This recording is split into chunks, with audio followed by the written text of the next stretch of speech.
ഇറാനെ ആക്രമിച്ച അമേരിക്കൻ വിമാനങ്ങൾ തിരിച്ചെത്തിയില്ല. അത് നശിപ്പിച്ചതാണോ, എന്ത് പറ്റിയെന്ന് ആർക്കും അറിയില്ല. എന്താണ് സംഭവം? അതായത് ജൂൺ 21-നാണ് മിസോയിൽ നിന്ന് അമേരിക്കൻ എയർഫോഴ്സിൻ്റെ വിമാനങ്ങളെല്ലാം പറന്നു പൊങ്ങിയത്. അത് 2 ഗ്രൂപ്പായിട്ടാണ്, 2 ഫ്ലീറ്റായിട്ടാണ് ഈ B-2 ബോംബർ എന്ന് പറയുന്ന സ്റ്റെൽത്ത് വിമാനങ്ങൾ പറന്നു പൊങ്ങിയത്. അതിൽ ഒരു വിഭാഗത്തിൽ എത്ര എണ്ണം ഉണ്ടെന്നുള്ളതിനെ പറ്റി വലിയ കണക്കുകളൊന്നുമില്ല. അത് നേരെ ഗുവാം എന്ന് പറയുന്ന ഒരു എയർഫോഴ്സിൻ്റെ ഒരു ബേസിലേക്കാണ് പോയത്. പസഫിക് റീജിയനിലുള്ള ഒരു എയർഫോഴ്സ് ബേസിലേക്കാണ് പോയത്. മറ്റൊന്ന് 7 വിമാനങ്ങളാണ്. അവ 7ഉം പറന്നു പൊങ്ങുന്നു. നേരെ കിഴക്കൻ ഏഷ്യയിൽ ലക്ഷ്യം വെച്ച് പറക്കുന്നു. അത് നേരെ പറന്നു വന്ന് ഇറാൻ്റെ ഫോർദോയിലും നെതാൻസിലും 14ഓളം ബോംബുകൾ വർഷിക്കുന്നു. ഇത് വർഷിച്ചതിന് ശേഷം ഇവ അവിടെ നിന്ന് കൃത്യമായി പറന്ന് 37 മണിക്കൂർ പൂർത്തിയാക്കി അമേരിക്കയിലേക്ക് തിരിച്ചെത്തുന്നു. ഇത് തിരിച്ചെത്തുന്നത് വൈറ്റ്മാൻ എയർഫോഴ്സ് എന്ന് പറയുന്ന ബേസിൽ നിന്നാണല്ലോ പറന്നു പൊങ്ങിയത്. മിസോയിലുള്ള ഒരു പ്രദേശമാണ്. അവിടെ നിന്നാണ് 2 ഫ്ലീറ്റുകളായിട്ട് വിഭജിക്കപ്പെട്ടിട്ട് അതിലൊന്ന് 7 ഈ പോയിട്ട് തിരിച്ചു വന്നത്. അവിടെ പോയി ബോംബ് ഇട്ടിട്ടാണല്ലോ തിരിച്ചു വരുന്നത്. ഈ പസഫിക് ഓഷനിലെ ഗുവാമിലേക്ക് പോയതിനെ മറ്റൊരു രീതിയിൽ കാണുന്നുണ്ട്. അതായത് ഗുവാമിലേക്ക് പോയിട്ട് ആ സമയത്ത് വാർത്തകൾ വന്നതെന്ന് പറഞ്ഞാൽ ഗുവാമിലേക്ക് പോയിട്ട് അവിടെ നിന്ന് ഇറാനിലേക്ക് വന്നു എന്നാണ്. അങ്ങനെയല്ല.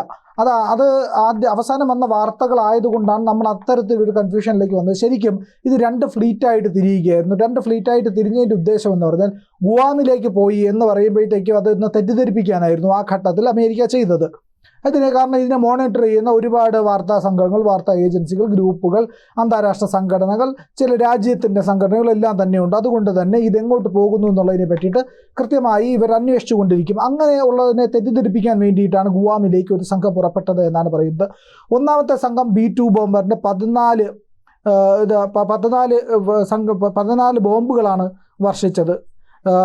14 ബോംബുകൾ. അതിൽ ഈ പറയുന്ന GBU-57 എന്ന് പറയുന്ന ബങ്കർ ബസ്റ്റർ ബോംബുകൾ ഈ പറയുന്ന ഏരിയയിലെല്ലാം വർഷിക്കുന്നു. 37 മണിക്കൂർ തുടർച്ചയായി പറക്കുകയാണ്. ഇതിനിടയ്ക്ക് ഒരു സംഭവം ഉണ്ടാകുന്നതെന്ന് പറഞ്ഞാൽ ഇവർക്ക് ഫ്യൂവൽ റീഫിൽ ചെയ്യണം, ഇന്ധനം വീണ്ടും നിറയ്ക്കണം. അതിന് നിറയ്ക്കുന്നതിന് വേണ്ടിയിട്ട് ടാങ്കർ വിമാനങ്ങളും ഇവയ്ക്കൊപ്പം സഞ്ചരിച്ച് ഫ്യൂവൽ നിറച്ച് ഇവർക്ക് കൃത്യമായി തിരിച്ചെത്താൻ വേണ്ടിയിട്ടുള്ള സഹായം ചെയ്തു. എന്നാൽ ഇതിൽ ഒരു വിമാനം, ഈ തിരിച്ചെത്തിയ 7 യുദ്ധവിമാനങ്ങളിൽ ഒരെണ്ണം ഈ പറയുന്ന വൈറ്റ്മാൻ എയർഫോഴ്സ് ബേസിലേക്ക് എത്തിയില്ല. അത് ഡാനിയൽ കെ ഇനോയെ അന്താരാഷ്ട്ര വിമാനത്താവളത്തിൽ ഇറക്കി. ഇത് സ്ഥിതി ചെയ്യുന്നത് ശരിക്കും പറഞ്ഞു കഴിഞ്ഞാൽ ഹവായി എന്ന സ്ഥലത്താണ്. ഹവായിൽ ആണ് ഈ വിമാനത്താവളം സ്ഥിതി ചെയ്യുന്നത്. സിവിലിയൻ എയർപോർട്ടാണ്. ഇതിന് തൊട്ടടുത്തുള്ള ഹിക്കാം എയർഫോഴ്സ് ബേസ് എന്ന് പറയുന്ന ഒരു എയർഫോഴ്സ് ബേസ് ഉണ്ട്. അതിന് തൊട്ടടുത്ത് ചേർന്ന് കിടക്കുന്ന, ഒരുമിച്ചാണ് ഇതെല്ലാം കിടക്കുന്നത്. നമുക്കറിയാമല്ലോ, നമ്മുടെ തിരുവനന്തപുരത്തെ വിമാനത്താവളം ഈ പറയുന്ന സിവിലിയൻ എയർപോർട്ടിനോട് ചേർന്ന് തന്നെയാണ് എയർഫോഴ്സിൻ്റെ ഒരു വിമാനത്താവളം ഉള്ളത്. അപ്പോൾ അതുപോലെ തൊട്ടടുത്തായിട്ട് അധികം വ്യത്യാസമില്ലാത്ത രീതിയിൽ ഒരുമിച്ച് കിടക്കുന്ന ഒരു ഹിക്കാം എന്ന് പറയുന്ന ഒരു എയർഫോഴ്സ് ബേസിനടുത്തുള്ള സിവിലിയൻ എയർപോർട്ടിലാണ് ഇത് ഇറങ്ങിയത്.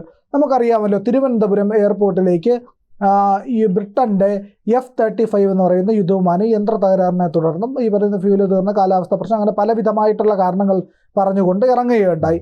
അപ്പോൾ അതിനെ പറ്റിയിട്ട് നമ്മൾ കഴിഞ്ഞ ദിവസം ഒരു വീഡിയോ ചെയ്തായിരുന്നു. ജാം ചെയ്തിറക്കിയതാണ് ഇന്ത്യയുടെ റഡാർ സിസ്റ്റം എന്നൊക്കെ. അങ്ങനെയൊന്നും അല്ല എന്നൊക്കെ നമ്മൾ കൃത്യമായിട്ട് വ്യക്തമായിട്ട് കാര്യങ്ങളൊക്കെ പറഞ്ഞിട്ടുണ്ട്. ഈ പറയുന്ന പല സിദ്ധാന്തങ്ങളും അഭ്യൂഹങ്ങളും എല്ലാം തന്നെ എത്തിയിരുന്നു. നാറ്റോയുടെ പരീക്ഷണമാണ്, ഇന്ത്യ ഇത്തരത്തിൽ നാറ്റോ സഖ്യകക്ഷിയുടെ ഒരു വിമാനത്തെ സ്വീകരിക്കും തുടങ്ങിയ പരീക്ഷണങ്ങളൊക്കെ ആയിരുന്നു അതിന് പിന്നിലെന്നൊക്കെയുള്ള പല തിയറികളും വന്നിട്ടുണ്ട്. ഇപ്പോൾ അതല്ല, വിമാനത്തിൽ പറന്ന് വരാൻ കഴിയുന്നില്ല എന്നൊക്കെയുള്ള പ്രശ്നങ്ങളൊക്കെ വന്നു. അതിനെ എയർലിഫ്റ്റ് ചെയ്ത് കൊണ്ടുപോകാനായിട്ട് മറ്റൊരു വിമാനത്തിൽ കയറ്റി കൊണ്ടുപോകാനായിട്ടുള്ള ശ്രമങ്ങളും ഇപ്പോൾ നടക്കുന്നുണ്ട്. അടുത്ത സംഘം ഉടനെ എത്തും അതിൻ്റെ പരിശോധനയ്ക്കായി എന്നൊക്കെ ഉള്ള വിവരങ്ങളും വരുന്നുണ്ട്. അപ്പോൾ ഇവിടെ എന്തായാലും പാതി വഴിക്ക് അമേരിക്കയിലെത്തിയ ശേഷം ഹവായിൽ ഈ വിമാനം ഇറക്കേണ്ടി വന്നു എന്ന് പറയുന്ന ഒരു വിവരം ഇപ്പോൾ ലഭിച്ചിരിക്കുന്നു. നമുക്ക് കൃത്യമായിട്ടറിയാം, ഏതാണ്ട് 30 വർഷം പഴക്കമുണ്ട് B-2 ബോംബറുകൾക്ക്. ഈ ലോകം ചുറ്റി വരാൻ കഴിയുന്ന ഒരു വിമാനമാണ്. ലോകത്ത് എവിടെയും ആക്രമണം നടത്താൻ കഴിയുന്ന അത്രയും പവർഫുള്ളായിട്ടുള്ള ഒരു വിമാനമാണ് ഈ B-2 ബോംബർ എന്ന് പറയുന്നത്. 1988 ഇതിൻ്റെ നിർമ്മാണം വിഭാവനം ചെയ്തുകൊണ്ട് പ്രവർത്തനങ്ങളൊക്കെ തന്നെ അമേരിക്ക ആരംഭിക്കുന്നത്. ഏതാണ്ട് ഒരു 10 വർഷത്തോളം എടുത്തു. 88 10 വർഷം എടുത്തില്ല. ഏതാണ്ട് 1995 ഈ വിമാനങ്ങളൊക്കെ തന്നെ നിർമ്മിച്ചു എന്നുള്ളതാണ് പറയപ്പെടുന്നത്. 95 നിർമ്മിതമായ ഈ വിമാനത്തെ പറ്റിയിട്ട് പക്ഷേ ലോകം അറിയുന്നത് 2002 ഏതാണ്ട് ഇറാഖ് യുദ്ധത്തിൻ്റെ ആരംഭ കാലഘട്ടത്തിലൊക്കെയാണ് ഈ പറയുന്ന ഇറാഖ് യുദ്ധം 2002 2004 ഒക്കെയാണ് ഈ വിമാനത്തെ പറ്റി യുദ്ധമൊക്കെ ആരംഭിച്ച് ഏറെ കഴിഞ്ഞതിന് ശേഷമാണ് അറിയുന്നത് ഇങ്ങനെ ഒരു വിമാനം അമേരിക്കയുടെ കയ്യിലുണ്ട്. അത് സ്റ്റെൽത്ത് വിമാനമാണ്, ലോകത്തിന് അറിയില്ല. അതിൻ്റെ വിചിത്രമായിട്ടുള്ള ഒരു രൂപവും ഒക്കെ ആൾക്കാർക്ക് വളരെ കൗതുകമുണ്ടായിരുന്നു. അത് W പോലത്തെ ഒരു ഷേപ്പിലാണ് ആ വിമാനം ഇരിക്കുന്നത്. ഒരു പക്ഷിയുടെ മാതൃകയിലാണ് അതിനെ നിർമ്മിച്ചിരിക്കുന്നത്, ഒരു പറക്കുന്ന പക്ഷിയുടെ രീതിയിൽ. അപ്പോൾ വളരെ വേഗത്തിൽ പറക്കാൻ കഴിയുമെന്നും ഇതിൻ്റെ കോട്ടിങ് അടക്കം, ഇതിൻ്റെ ബാഹ്യമായ കോട്ടിങ്, ഇതിൻ്റെ പെയിൻറ് ഉൾപ്പെടെയുള്ളവയൊക്കെ ഒരു സ്റ്റെൽത്ത് വിമാനത്തിൻ്റെതാണ്. ആ വിമാനത്തിൻ്റെ പ്രത്യേകതകൾ പലതാണ്. അതുകൊണ്ട് തന്നെ ഇതിനെ ഒരിക്കലും റഡാർ സംവിധാനത്തിന് രേഖപ്പെടുത്താനോ കണ്ടെത്താനോ ട്രാക്ക് ചെയ്യാനോ ലോക്ക് ചെയ്യാനോ ഒന്നും കഴിയില്ല എന്നാണ് പറയുന്നത്. അപ്പോൾ ഈ പറയുന്ന 30 വർഷം പഴക്കമുള്ള ഈ വിമാനത്തിന് പലതരത്തിലുള്ള സാങ്കേതിക പ്രശ്നങ്ങളുമുണ്ട് എന്നുള്ളതും പറയപ്പെടുന്നുണ്ട്. അതുകൊണ്ട് തന്നെ അതിൻ്റെ അടുത്ത വേരിയൻ്റ് ആയിട്ടുള്ള B-21 എന്ന് പറയുന്ന വിമാനം ഉടനെ തന്നെ പുറത്തിറക്കാനുള്ള ശ്രമത്തിലാണ് അമേരിക്ക. അങ്ങനെ ഒരു വിമാനത്തിനെ അപ്ഗ്രേഡ് ചെയ്തിറക്കാം. 30 വർഷം പഴക്കം എന്നൊക്കെ പറഞ്ഞു കഴിഞ്ഞാൽ ഒരു യുദ്ധവിമാനത്തിന്, എന്നിട്ടും അതാണ് ഇന്ന് ലോകത്തെ നമ്പർ 1 എന്നുള്ളതാണ്. അപ്പോൾ ഈ B-21 ഈ പറയുന്ന B-2 ബോംബർ എന്ന് പറയുന്ന ആകെ 21 എണ്ണമാണ് ലോകത്തുള്ളത്. അത് എല്ലാം അമേരിക്കയുടെ തന്നെയാണ്. എന്നാൽ ഇതിൽ 2 എണ്ണം അപകടത്തിൽപ്പെട്ടിട്ടുണ്ട്. ഈ അപകടത്തിൽപ്പെട്ടു എന്ന് പറയുന്നത് ഒന്ന് 2008 B-2 ബോംബർ ഒരെണ്ണം അപകടത്തിൽപ്പെട്ടത്, അത് കത്തി അമർന്നു. ആ അപകടത്തെ വിശേഷിപ്പിക്കുന്ന ലോകത്തിലെ ഏറ്റവും വലിയ വിമാനാപകടം, ഏറ്റവും ചിലവേറിയ വിമാനാപകടം, $1.4 ബില്യൺ അന്ന് ഇതിൻ്റെ നഷ്ടമായി കണക്കാക്കിയിരുന്നു. 2 പൈലറ്റുമാരതിൽ പറഞ്ഞിരുന്നു. പറന്ന് പൊങ്ങി ഉടനെ തന്നെ തറയിൽ വീഴുകയായിരുന്നു, തകർന്ന് വീഴുകയായിരുന്നു. അവർ 2 പേരും ഇതിൽ നിന്ന് ഇജക്റ്റ് ചെയ്ത്, അതായത് ഈ ബട്ടൺ അമർത്തി കഴിഞ്ഞാൽ ഇവരുടെ സീറ്റോട് കൂടി തെറിച്ച് പുറത്തേക്ക് പോകുക. അവിടെ നിന്ന് പാരച്യൂട്ടിൽ ഇവർക്ക് താഴേക്ക് വന്നിറങ്ങാൻ കഴിയും. അങ്ങനെ ഇവർ പറന്നിറങ്ങി അവർ രക്ഷപ്പെട്ടു എന്നും പറയുന്നുണ്ട്. പൈലറ്റുമാർ രക്ഷപ്പെട്ടു. ചരിത്രത്തിലെ ഏറ്റവും ചിലവേറിയ വിമാനാപകടമായിരുന്നു അത്. അങ്ങനെ ഈ അപകടം നടന്ന് 2008 അപകടം നടന്നതോടുകൂടി തന്നെ 53 ദിവസത്തേക്ക് B-2 ബോംബറുകൾ ഗ്രൗണ്ട് ചെയ്തു. ഇനി ഇത് പറക്കണ്ട, കുറച്ച് നാളത്തേക്ക് ഇതിൻ്റെ അറ്റകുറ്റപ്പണികൾ എന്തൊക്കെയാണെന്ന് നോക്കണം, ഇതിന് എന്താണ് പ്രശ്നം വന്നതെന്ന്. അങ്ങനെ അന്വേഷണം പ്രഖ്യാപിച്ചു. അന്വേഷണത്തിൽ ഫ്ലൈറ്റ് കൺട്രോൾ സിസ്റ്റം അതിൽ ഗുരുതര പിഴവ് കണ്ടെത്തി. സാധാരണ അതൊരു ഫ്ലൈറ്റ് കൺട്രോൾ, വിമാനത്തിനെ നിയന്ത്രിക്കുന്ന ഒരു സംവിധാനമാണ്. ആ സംവിധാനത്തിൽ ഗുരുതര പിഴവ് കണ്ടെത്തിയതിനെ തുടർന്നാണ് നിയന്ത്രണം നഷ്ടപ്പെട്ടത്. അതുകൊണ്ടാണ് നിലംപതിച്ചത് എന്നുള്ളത്. നിലംപതിച്ച ഉടനെ തന്നെ വലിയ രീതിയിൽ കത്തി അമർന്നു. അതിൻ്റെ ചിത്രങ്ങളൊക്കെ തന്നെ പുറത്തു വന്നിട്ടുണ്ട്. ഈ B-2 ബോംബർ അതിനെ പിന്നെ ആക്രി വിലയ്ക്ക് വിൽക്കാനൊക്കെ അമേരിക്ക തീരുമാനിച്ചതായിട്ടൊക്കെയുള്ള വാർത്തകളും അതിനെപ്പറ്റിയുള്ള മറ്റ് ഡിസ്കഷനുകളും ഒക്കെ ആ കാലത്ത് വലിയ രീതിയിൽ ശ്രദ്ധ നേടിയിരുന്നു.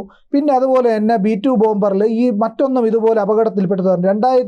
2022 മിസോ വിമാനത്താവളത്തിൽ ഈ പറയുന്ന മറ്റൊരു വിമാനം തകർന്നു വീണതായിട്ടുള്ള വാർത്തയുമുണ്ട്. അതുപോലെ ഈ മറ്റൊരു അങ്ങനെ 2 വിമാനങ്ങളാണ് നഷ്ടപ്പെട്ടത്. ഇപ്പോൾ B-2 ബോംബറുകൾ ഉള്ളതാകെ 19 എണ്ണമാണ്. ആ 19 എണ്ണത്തിൽ ഒന്നാണ് ഇപ്പോൾ സാങ്കേതിക തകരാറിനെ തുടർന്ന് ഹവായിൽ താഴെ ഇറക്കിയിരിക്കുന്നത്. ഹവായിൽ ഇറക്കേണ്ടി വന്നു, B-2 ബോംബർ ഇറക്കേണ്ടി വന്നു എന്ന് പറയുന്ന അമേരിക്കയ്ക്ക് വലിയ നാണക്കേടാണ് ഉണ്ടാക്കുന്നത്. കാരണം അവരുടെ ഏറ്റവും കരുത്തനായ വിമാനത്തിന് എന്തോ തകരാർ സംഭവിച്ചിരിക്കുന്നു, കേടുപാട് സംഭവിച്ചിരിക്കുന്നു എന്ന് പറഞ്ഞാൽ, അതും F-35B എന്ന് പറയുന്ന യുദ്ധവിമാനം ഇന്ത്യയിൽ തകരാറിനെ തുടർന്ന് പുറത്തിറക്കിയതിന് പിന്നാലെ. അപ്പോൾ അമേരിക്കയുടെ യുദ്ധവിമാനങ്ങൾ എത്രത്തോളം വിശ്വസനീയമാണ് എന്നുള്ളൊരു ചോദ്യം കൂടെ വരുന്നുണ്ട്. അങ്ങനെ വന്നപ്പോഴാണ് ഈ പറയുന്ന ആശങ്ക വലിയ തോതിൽ പരക്കുന്നത്. ലോകം മൊത്തം ചർച്ച ചെയ്യാൻ തുടങ്ങി. ഹവായിൽ നിലത്തിറക്കിയ ആ യുദ്ധവിമാനത്തിൻ്റെ വീഡിയോയൊക്കെ തന്നെ പല മുൻ പൈലറ്റുമാർ പങ്കുവയ്ക്കുന്നു. പലരും ഇതിനെ പറ്റിയിട്ട് സംസാരിക്കുന്നു. നമ്മുടെ തിരുവനന്തപുരത്ത് വന്ന വിമാനത്തെ പറ്റിയിട്ട് ഇതുപോലുള്ള വാർത്തകൾ വന്നതുപോലെ ഈ വിമാനത്തിനെ പറ്റിയിട്ട് വലിയ തോതിൽ വാർത്തകൾ വരുന്നു, ആശങ്കകൾ വരുന്നു. അപ്പോൾ അഭ്യൂഹങ്ങൾ പല രീതിയിലുണ്ടായി. അതായത് ഇറാനെ ആക്രമിച്ച് മടങ്ങുമ്പോൾ അവർ ഇറാൻ തിരിച്ചാക്രമിച്ചു, അങ്ങനെ ഇതിനെ ഗുരുതരമായ കേടുപാടുകൾ പറ്റി, അത് പരമാവധി പറന്ന് ഹവായിൽ വന്ന് ഇറങ്ങേണ്ടി വന്നു എന്നൊക്കെയുള്ള അഭ്യൂഹങ്ങൾ വന്നു. എന്നാൽ അങ്ങനെ ഇറാൻ ആക്രമിച്ചതല്ല എന്നുള്ള തെളിവുകളൊക്കെ ഇപ്പോൾ വരുന്നുണ്ട്. ഇതിന് സാങ്കേതിക തകരാറുണ്ടായതാണ്. എന്തായാലും ലോകത്തിൻ്റെ ഏറ്റവും വലിയ കരുത്തായിട്ട് അമേരിക്ക ഉയർത്തി കാണിക്കുന്ന അവരുടെ എയർഫോഴ്സിലെ പ്രധാനപ്പെട്ട നമ്പർ 1 വിമാനമായ B-2 ബോംബർ ഇതാ നിലത്തിറക്കിയിരിക്കുന്നു, ഗ്രൗണ്ട് ചെയ്തിരിക്കുന്നു. അതിന് യന്ത്ര തകരാർ സംഭവിച്ചിരിക്കുന്നു. അപ്പോൾ B-2 ബോംബറിൻ്റെ കാലം ഏതാണ്ട് 30 വയസ്സ് പിന്നിട്ട ബോംബറിൻ്റെ കാലം ഏതാണ്ട് അവസാനിച്ചിരിക്കുന്നു. ഇനി B-21 എന്ന് പറയുന്ന വേരിയൻറ്റുമായി അമേരിക്ക എപ്പോൾ വരുമെന്ന് അറിയാൻ കഴിയില്ല. അഥവാ വന്നിട്ടുണ്ടോ, അവർ പുറത്തിറക്കിയിട്ടുണ്ടോ, ഇത് ആരും അറിയാത്തതാണോ എന്നൊന്നും അറിയില്ല. അങ്ങനെ ഒരു ചരിത്ര നിമിഷം ഇപ്പോൾ കടന്നു പോകുന്നു. അതായത് B-2 ബോംബർ ഗ്രൗണ്ട് ചെയ്തിരിക്കുന്നു എന്ന വലിയ വാർത്തയാണ് അമേരിക്കയിലെ വിവിധ മാധ്യമങ്ങളിൽ നിന്ന് ഇപ്പോൾ പുറത്തു വന്നുകൊണ്ടിരിക്കുന്നത്. കൂടുതൽ വാർത്തകളും വിശേഷങ്ങളും നിങ്ങളിലേക്ക് എത്താൻ ABC മലയാളം സബ്സ്ക്രൈബ് ചെയ്യുക, ബെൽ ബട്ടണും അമർത്തുക.